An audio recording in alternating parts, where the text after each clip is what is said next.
Bueno, muy buenos días. Esta sesión del día de hoy está dirigida a estudiantes de farmacia de los cursos Físico-Farmacia 1 y 2 de Farmacia y Farmacocinética. Y como ya lo mencionaron, el título lo podemos resumir de esta forma: método enfocado en el trabajo para cálculos físico-químicos en farmacia. El objetivo con esta sesión es brindarle a los estudiantes herramientas para la resolución de problemas gráficos y numéricos por medio de un proceso sistemático. Entre los contenidos que pretendemos abarcar en esta sesión, vamos a tener una introducción que nos va a conceptualizar el marco del cual nos interesa este método, la descripción en sí del método y la resolución de un ejemplo de problema numérico y la resolución del ejemplo de problemas gráficos.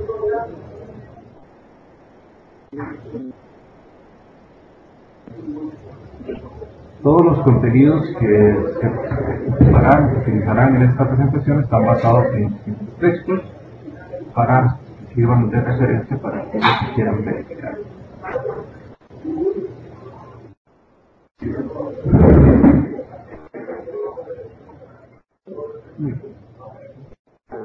Es necesario reconocer que la farmacia es una ciencia aplicada, que va a estar compuesta o se compone de principios y métodos que ya han sido empiricados de otras disciplinas, por ejemplo, de la química, de la biología, de la matemática, de la físico-química inclusive. Todo farmacéutico que vaya a estar vinculado con investigación de avanzada es necesario que trabaje en los límites entre estas ciencias y que se mantenga actualizado de todos los avances en los campos de física, de la química y de la biología, para que entonces este profesional pueda comprender y contribuir al desarrollo de su profesión o del campo de acción. Dentro de este marco, entonces, la físico-química, vista de una forma aplicada a las ciencias farmacéuticas, nos ha ayudado a los profesionales en farmacia en la predicción de, por ejemplo, la solubilidad, la estabilidad, la compatibilidad y la acción biológica de productos medicinales. Además, últimamente, este campo se ha vuelto mucho más integrado con aspectos biomédicos de la práctica farmacéutica. Dentro ya del campo específico de la fisicoquímica, viéndolo desde la perspectiva como fisicoquímica pura o aplicada a la farmacia, va a ser fundamental la habilidad para resolver problemas numéricos. Hay consenso entre las personas que se dedican a este campo que este presenta mayor dificultad para los estudiantes que los cursos de la química orgánica o inorgánica, por poner un ejemplo. De esta forma es que se justifica que los estudiantes ganen confianza cuando se enfrentan con un problema y lograr esto, para alcanzar este objetivo, creemos que un enfoque sistemático puede ayudarles con todo esto. También necesitamos que le quede muy claro a los estudiantes que con esta presentación de sistema no se les está ofreciendo una receta para resolver problemas. Sin embargo, queda claro también que este tipo de enfoque los puede motivar a razonar individualmente cuando se enfrenten a problemas mucho más retadores o, así decirlo, más difíciles. Antes de entrar en sí con el método, quisiera aprovechar entonces también este espacio para brindar algunas sugerencias para el estudio de este tipo de cursos a los estudiantes. Y es que parece ser una reacción común ante este tipo de cursos, especialmente los de físico-química, ya sea por conocer la materia o por referencias de estudiantes que ya han cursado el curso, decir que un estudiante se diga a sí mismo que el curso es muy duro y que es imprescindible memorizar absolutamente todo, incluido las ecuaciones. Entonces es importante tener claro que el poder reproducir una ecuación no le va a garantizar el saber aplicarla para resolver problemas.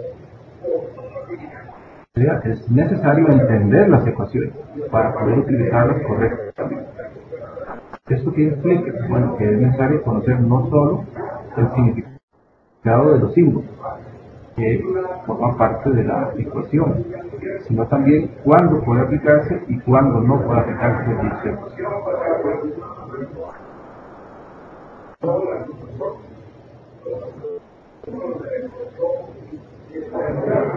Otro aspecto importante es bien reconocer que los problemas son una ayuda esencial para aprender físico-química.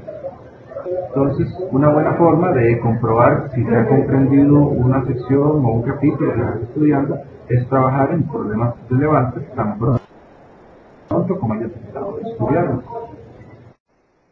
Es sumamente necesario mantener el estudio de la asignatura al día. Estudiar de una manera atropellada días antes o el día anterior al examen nunca va a resultar de este tipo. Debido a que son muchos los conceptos que hay que aprender, se requiere mucha práctica para resolver los problemas y llegar a dominar esos conceptos. Es necesario que el estudiante haga del estudio un proceso activo.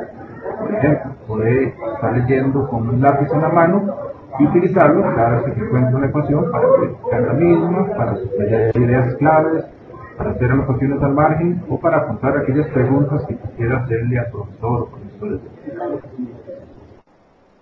Y por último, cuando termine de leer un capítulo o una sección, escriba un resumen de los puntos importantes, porque luego esto le va a ser mucho más efectivo que volver a releer absolutamente toda la materia.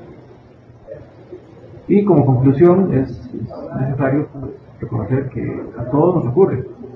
Las posibilidades para comprender y aprender son finitas, o sea, limitadas. Es mejor aceptar el hecho de que probablemente habrá algo de materia que no lleguemos a entender totalmente, porque nadie va a entender todo completamente. Dejando esto claro, pues entonces podemos ahora sí entrar en la descripción del método enfocado en el trabajo para los cálculos físico-químicos en farmacia. Y vamos a ver, en primer lugar, el aproximamiento a la resolución de un problema numérico. Entonces, el primer paso siempre va a ser leer la pregunta cuidadosamente. Acá no hay que dejarse impresionar por lo largo que sea la pregunta o lo intrincado que esta sea. Como dicen popularmente, si los árboles no lo dejan ver el bosque, no hay que preocuparse. Todo se puede llegar a revelar si se utiliza un enfoque sistematizado. ¿Qué es lo que hay que hacer? Desmenuzar la pregunta paso a paso. En el caso de que haya una reacción química involucrada, entonces resultará necesario identificar todas y cada una de las especies que estén presentes y cuál es el estado en que se encuentran. Por ejemplo, si están sólidos, líquidos, fase acuosa o gas. Esto pues va a ser de suma importancia, especialmente en preguntas relacionadas con conceptos como termodinámica, equilibrio y electroquímica. Entonces, si hay una ecuación química, es necesario que la escriba de forma balanceada, incluyendo los factores estequiométricos. Como cuarto paso, tenemos identificar todos los datos que se les suministran en la pregunta.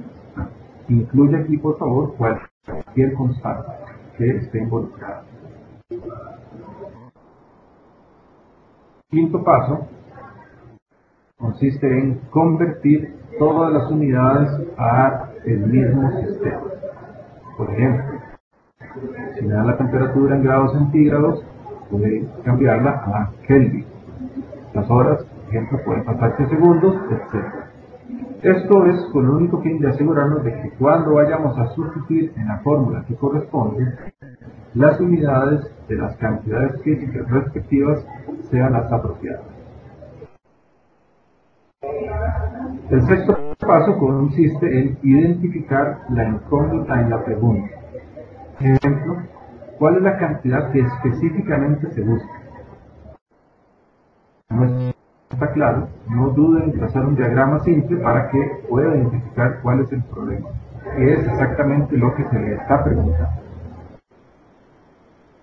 El séptimo paso es escribir todas y cada una de las fórmulas que considere relevantes en la resolución del problema.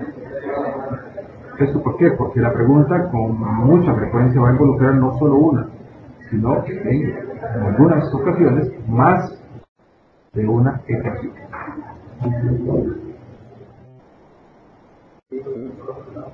El octavo paso, pues entonces ya será sustituir los datos que se conozcan en la ecuación, el paso 7, y resolver despejando la cantidad de agua. Como recomendación, usualmente va a resultar más sencillo reacomodar la ecuación antes de sustituir los valores numéricos. Una vez hecho esto, pasaremos a lo que consideramos el paso 9, que es escribir la respuesta. En este caso no se recomienda no dejar, por ejemplo, nada más x igual 5600 o el valor que sea, como una respuesta final, sino responder específicamente lo que se les está preguntando y asegurarse que las unidades son las apropiadas. Y como último paso, o décimo, es releer la pregunta para contestar cualquier anexo que haya al problema. Con la intención de ejemplificar todos y cada uno de estos pasos, vamos a ver a continuación un problema que nos va a servir de ejemplo.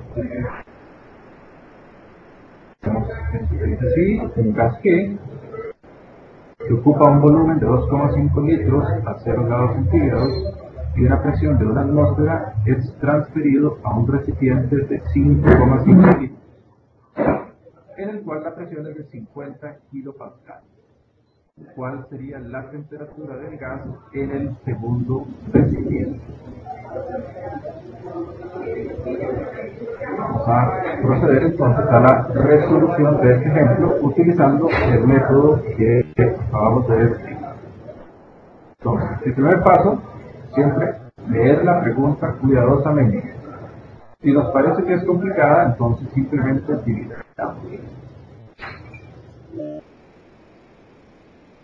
Como en este ejemplo no hay una reacción química involucrada, el paso 2 simplemente no aplica. En este caso, podemos determinar que solamente hay una especie involucrada, que sería un gas. Cuarto paso corresponde a la identificación de todos los datos que se nos brindan en la pregunta. Entonces, en este ejemplo podemos ver que tenemos un volumen 1 o inicial de 2,5 litros, una temperatura inicial de 0 grados centígrados, una presión inicial de 1 atmósfera, un volumen final de 5,5 litros y una presión final de 50 kilopascales.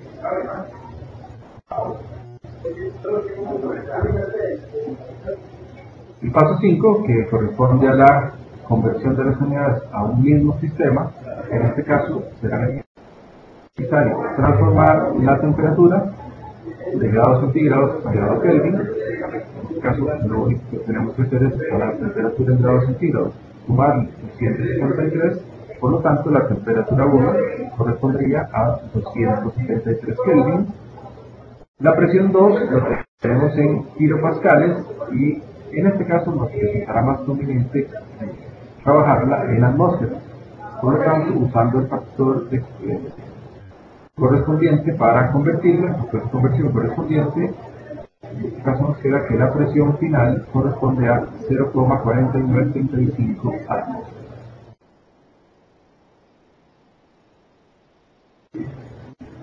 Tras la lectura del enunciado, nos queda claro que la incógnita que debemos averiguar es la temperatura 2, o sea, la temperatura final.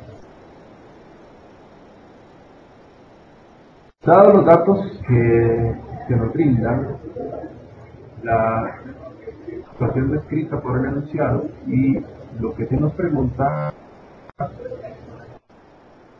requiere todo esto que la ecuación requerida es la ecuación combinada de los gases ideales, que es la que estamos viendo a continuación. Presión 1 por volumen 1 dividido entre la temperatura 1 tiene que ser igual a la presión 2 por el volumen 2 dividido entre la temperatura 2. Y acá pasamos al paso 8, que sería el reacomodo de la ecuación antes de sustituir los valores numéricos. En este caso lo que nos interesa entonces es de la ecuación, paso 7, despejar la temperatura 2. Y nos quedaría lo siguiente. Una vez hecho esto, Entonces procedemos a sustituir los valores de los datos que se nos brindan en el enunciado. Y estamos listos entonces para calcular, verificando que las unidades correspondientes se pueden anular y que la respuesta nos va a quedar con unidades de género correspondientes a la operación. El resultado de la operación anterior, como podemos ver, es 296,40. Recordarán, el paso 9 es brindar la respuesta. En este caso, la respuesta sería: la temperatura en el segundo recipiente es 296,40 Kelvin.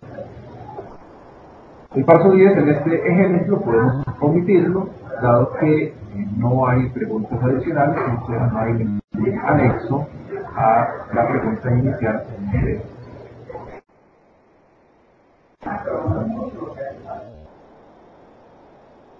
Procedemos a continuación a describir este método, pero aplicado en el caso de problemas gráficos. Es relativamente parecido, con algunas ligeras modificaciones. El primer paso sigue siendo el leer la pregunta cuidadosamente. Recuerden, si nos queda claro, tratar de desmontarla en partes para ir entendiendo parte por parte qué es lo que nos está diciendo. En este caso, el segundo paso corresponde a identificar los datos tabulados que se nos brindan. Normalmente, cuando veamos una tabla de datos, significa que un gráfico debe ser trazado. Hay que recordar o tener presente que no necesariamente en el enunciado del problema se nos va a indicar de manera explícita o tácita que debemos graficar. Pero cuando vemos una tabla con datos, realmente implica una relación entre al menos dos variables, cual implica un gráfico. Paso 3 consiste nuevamente en convertir todas las unidades a un solo sistema. Y el paso 4 es, con los datos que se nos brindan ya identificados, debemos tratar de establecer una correlación lineal entre los valores de datos que nos permita obtener una ecuación lineal, por lo cual será muchísimo más sencillo resolver el problema. ¿Por qué lo anterior? Resulta que la relación más simple que hay, que puede existir entre dos variables, es la relación lineal. Entonces, a la hora de resolver un problema que implique datos en un gráfico, es recomendable buscar la relación lineal entre los juegos de datos. Para lograr lo anterior, a veces es necesario manipular los datos que se nos brindan. Por lo tanto, el paso 5 consiste en obtener una tabla con los datos adecuados. Hay que tener en cuenta lo siguiente. En el caso de que estén implicados logaritmos, vamos a usar logaritmos base 10 o logaritmos naturales. Puede ser que en algunas ocasiones necesitemos usar un valor directamente, por ejemplo x, o el inverso, por ejemplo 1 entre x. Y tener muy claras las unidades. Recordar, los logaritmos son cantidades adimensionales, pero no tienen unidades. El inverso de la temperatura sería Kelvin a la menos 1, etc. Una vez obtenidos esos datos adecuados, vamos a examinar la tabla anterior. ¿Para qué? Vamos a escribir cuál es el valor máximo y el mínimo para la variable x. Y vamos a escribir el valor máximo y mínimo para la variable y. Esto lo que nos va a permitir es determinar cuál va a ser la escala apropiada para cada uno de los ejes en el gráfico. El paso 7 pues consistiría en dibujar el gráfico en el papel adecuado.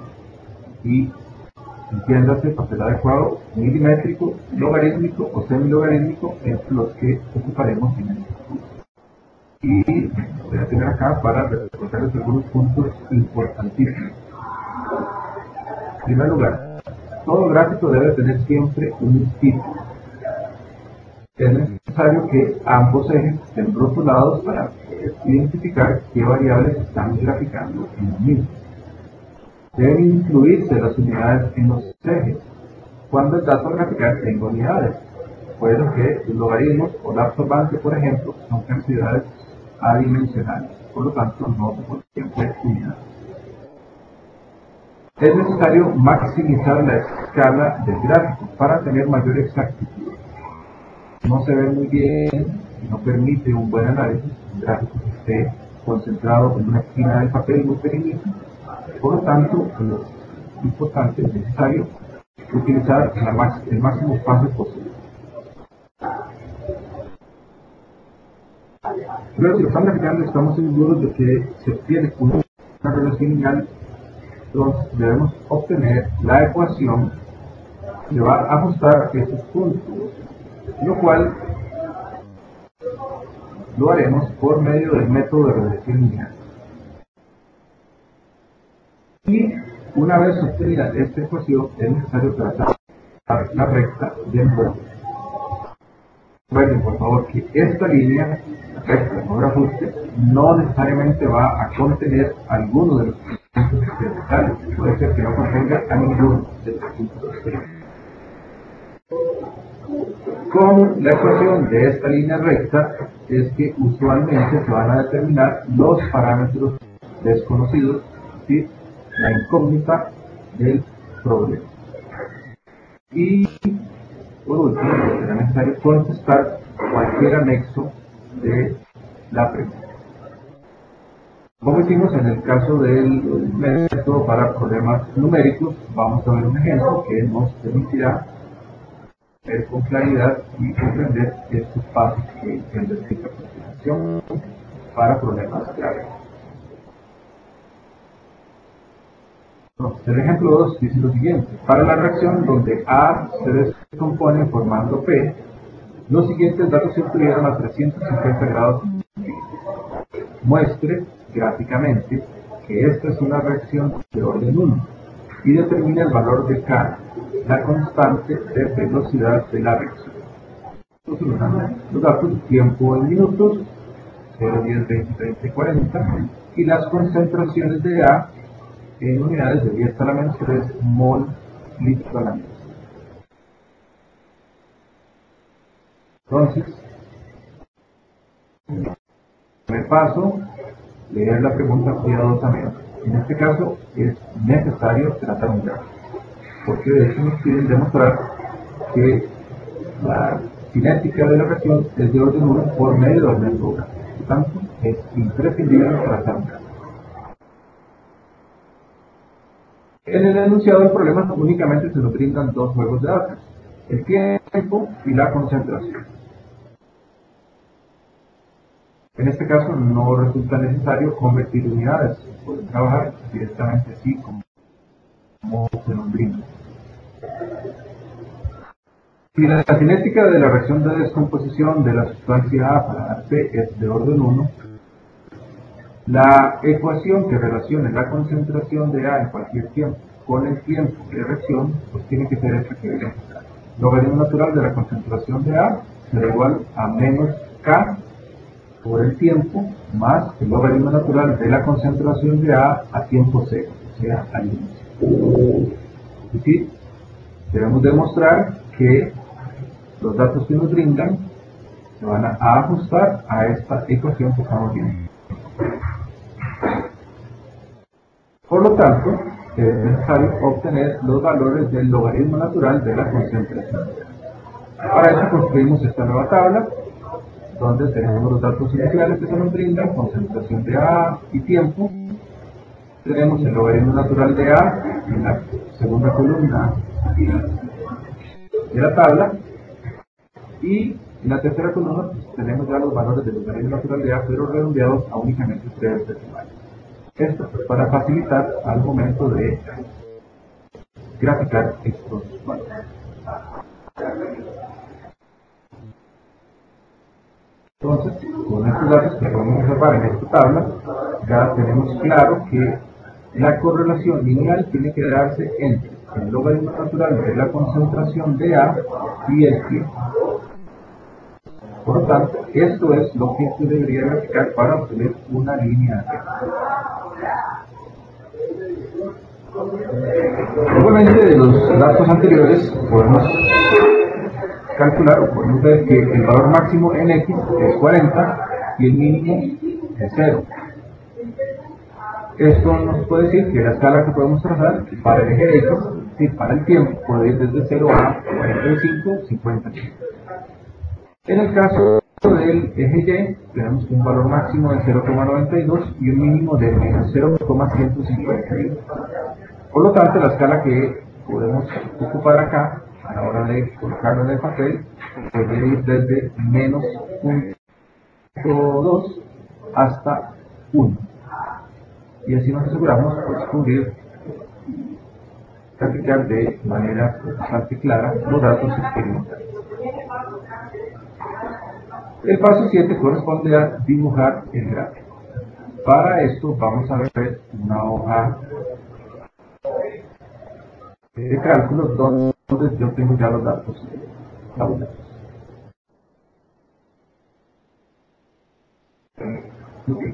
Esta es la reproducción de los datos la tabla de datos que les mostré anteriormente. Pueden ver que la tabla tiene su título como corresponde y los datos están debidamente acomodados. Voy a mostrarles la gráfica que correspondería a la relación directa entre las variables, sin ningún tipo de modificación. En este caso sería al graficar concentración contra tiempo. Podemos ver acá que no hay una relación entre las variables, hay una relación con tipo de curva. Por lo tanto, esta gráfica pues, no nos sirve para determinar ningún tipo de relación directa. Y que pasamos a la segunda gráfica, donde ahora sí representamos logaritmo natural de A contra el tiempo. Acá quiero que repasemos algunas cosas importantes. En primer lugar, el título de las gráficas, que como pueden ver siempre se van a colocar en la parte inferior de la misma. El título pues, debe hacer referencia a lo que se está mostrando ahí, sin ser muy extensos y tampoco simplemente poner A versus C. Y podemos decir que el título de esta figura se puede representar muy bien, que es lo que estamos intentando reflejar es cinética de orden 1 para la descomposición a 350 grados centígrados de la sustancia. Vemos que aparecen los puntos experimentales en azul y hay una línea recta que es la recta de mejor ajuste para esos puntos experimentales. De hecho, podemos ver lo que les mencionaba antes. Esta línea recta únicamente contiene uno de los puntos experimentales. Los otros 4 puntos están 2 por encima y 2 por debajo de la línea recta. Esto es perfectamente normal. Y recordar que esta línea recta se trata luego de haber hecho el análisis de regresión lineal por el método de mínimos cuadrados. No es cualquier línea recta la que se coloca acá. Podemos ver, además, como se había mencionado antes, que en esta figura o gráfico, pues los ejes están rotulados. En el eje de las Y tenemos el logaritmo natural de A, que como es una cantidad adimensional, no tiene unidades. Y en el eje de las X tenemos el tiempo en minutos. Y por último, estamos indicando acá mismo en el gráfico cuál es la ecuación de la recta que mejor ajusta a los puntos experimentales. En esta ecuación estamos incluyendo los errores o incertidumbres en la pendiente y en el intercepto, que es la forma correcta de presentar esta información. Se indica además el valor del coeficiente de determinación, o sea, R al cuadrado. Está con un valor de 0,9945, indicando que la relación lineal es bastante adecuada en este lugar.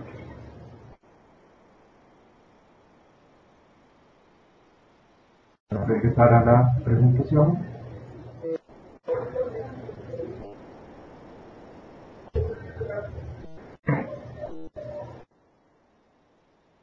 Y tendríamos como paso 8, y de acuerdo a la ecuación punto 4, la cual la vimos con valores en el punto 7, es decir, en el gráfico, la pendiente va a corresponder al valor de K, la constante de velocidad para el proceso de descomposición de la sustancia A. Por lo tanto, esta constante tiene el valor de la pendiente igual a 0,0266 minutos a la vez.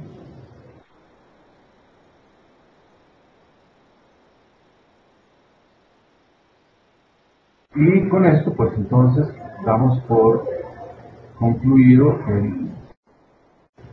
la descripción del método para resolver problemas numéricos o gráficos en cursos de química farmacéutica. Esperamos pues, que sea de bastante provecho, y cualquier duda adicional que tengan, pues, no duden en contactar. Muchas gracias.